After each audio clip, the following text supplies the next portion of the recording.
ఈ నెల 13వ తేదీన జరిగిన ఎన్నికలలో ప్రధాన పార్టీల అభ్యర్థులు పోలీసులకు సహకరించిన తీరును అభినందిస్తూ జూన్ 4వ తేదీన జరుగు ఎన్నికల లెక్కింపు సమయం వరకు శాంతి భద్రతల పరిరక్షణలో భాగంగా ప్రొద్దుటూరు నియోజకవర్గంలో శాంతి భద్రతలకు ఎటువంటి భంగం వాటిల్లినా వారు ఎంతటి వారైనా నిష్పక్షపాతంగా వ్యవహరించి కఠినంగా వ్యవహరిస్తామని ప్రొద్దుటూరు డీఎస్పీ మురళీధర్ ఘాటుగా హెచ్చరించారు. మేము ఎన్నికలు ప్రశాంతంగా జరిగాయి.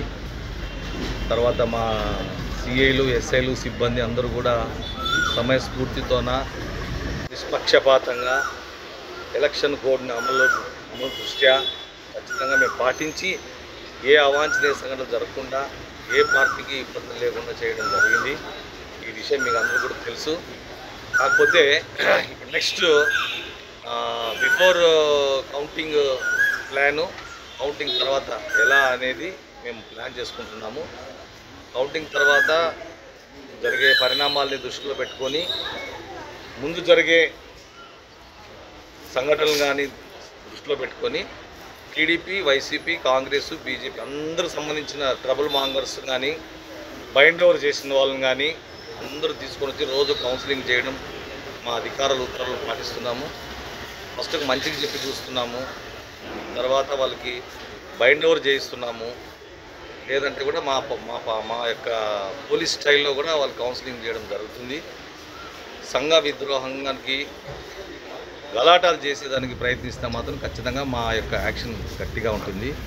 ప్రజాస్వామ్య బాధ్యతలోన లేదా మీరు యొక్క నడవడికను బట్టి మా యొక్క యాక్షన్ ఉంటుంది. మా యొక్క విజ్ఞప్తి రాజకీయ పార్టీలకు మా యొక్క విజ్ఞప్తి, దయచేసి మీ దగ్గర ఉన్న వ్యక్తుల్ని కానీ సడన్గా గ్రేవ్ ప్రావొకేషన్ వచ్చి పిల్లలు ఉంటారు కొంతమంది, ఆవేశాలకి లోను కాకోకుండా వాళ్ళని సర్ది చెప్పాలని, వాళ్ళని పోలీసు కేసులో ఇరుక్కోకుండా చేయాలని, వారు కేసుల్లో ఇరుక్కుంటే వాళ్ళ కుటుంబాల్లో భార్య బిడ్డలు అందరూ కూడా నష్టపోతారని వాళ్ళు కూడా మా యొక్క మనవి తెలుసుకోవాలని కోరుకుంటున్నాను.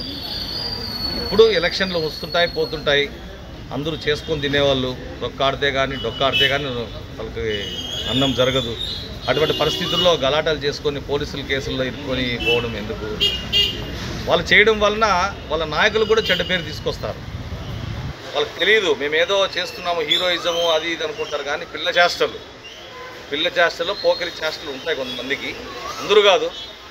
వాళ్ళకి నాయకులకి మన రాజకీయ నాయకులు టీడీపీ కానీ వైసీపీ కానీ వాళ్ళకి చెడ్డ పేరు తీసుకొని వస్తారు. దయచేసి వాళ్ళకి తీసుకురావద్దండి. వాళ్ళు చాలా జెంటిల్మెన్గా ఉన్నారు.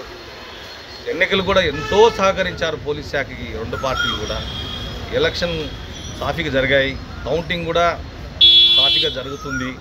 ఖచ్చితంగా నాయకులు కానీ వాళ్ళ కింది స్థాయిలో ఉన్న కార్యకర్తలకి లేదా ఇంకా కింద స్థాయిలో ఉన్న సింపథైజర్స్కి అందరికీ విజ్ఞప్తి చేయాలని మళ్ళీ కోరుతున్నాము. వారు చెప్పినా కూడా వినుకోకుండా మేము పోలీస్ యాక్షన్ గట్టిగా తీసుకోవాలని మేము డిసైడ్ చేశాము. కాకపోతే ఆ ఉద్దేశంతోనే వాళ్ళకి తెలియజేయడానికే రోజు మేము తెలుగుదేశము వైసీపీ అందరినీ అన్ని స్టేషన్లో పిలిపించి కౌన్సిలింగ్ చేస్తున్నాం. అంటే బాబు ఈ గలాటలు చేయొద్దండి, మీరు చేస్తే ఇటువంటి కేసుల్లో ఇరుక్కుంటారు అని చెప్తున్నాము. ఇంకా ఈ 15 days కూడా మేము ఇదే ప్రాసలో విలేజ్ల్లో కానీ పల్లెటూరులో కానీ వార్డులలో కానీ పోయి చెప్తాము. మాది నిరంతరం చెప్తూనే ఉంటాం. వాళ్ళ కోసమే మేము చేసే ప్రయత్నాలు. జరిగినాక కొట్టడము, కేసులు పెట్టడము, దిస్ ఈజ్ నాట్ కరెక్ట్. కాబట్టి అవన్నీ మామూలు జరిగిపోతాయి. వాళ్ళకి తెలియకుండా చేస్తే తప్పు అని, తెలిసి చేస్తే శిక్ష అనేది వాళ్ళకి తెలియజేయడానికే కౌన్సిలింగ్ అనే కార్యక్రమం చేస్తున్నాము. ఇది ఆగదు. మన ఇటువంటి విషయాల్లోన రాజకీయ నాయకులు ఎవరైనా కానీ తెలుగుదేశం కానీ వైసీపీ కానీ జోక్యం చేసుకోకూడదని కోరుకుంటున్నాను. పోలీస్ పని చేసుకొనిస్తే ఖచ్చితంగా సమాజం బాగుపడుతుంది, పీస్ఫుల్గా ఉంటుంది. మనకు శాంతి భద్రతలు కాపాడు కాబట్టి ఆ దృష్టిలో పెట్టుకొని మా యొక్క యాక్షన్ ఉంటుంది. మేము ఏ పార్టీకి కూడా మేము ఎవరికి కూడా వత్తాసు పలకడం లేదు. మేము ఎలక్షన్ కోడ్ని అమలు చేసుకుని ఆఫీసర్ యొక్క సూచనలు పాటించడానికి ప్రయత్నం చేస్తున్నాం. దాంట్లో భాగంగానే కౌన్సిలింగ్ అనేది జరుగుతుంది. ఇది నిరంతరము కౌంటింగ్ వరకు జరుగుతుంది. నిష్పక్షపాతంగా చేస్తాం. ఓకే. సో నేనేమంటే అనవసరంగా గొడవలు ఎవరు సృష్టించుకోవద్దు, ప్రోత్సహించొద్దు, ఆదరించొద్దు అటువంటి వాళ్ళని కోరుకుంటున్నాను. ఇది ప్రజలకు కూడా అవేర్నెస్ కోసం మేము ఈ పని చేస్తున్నాం.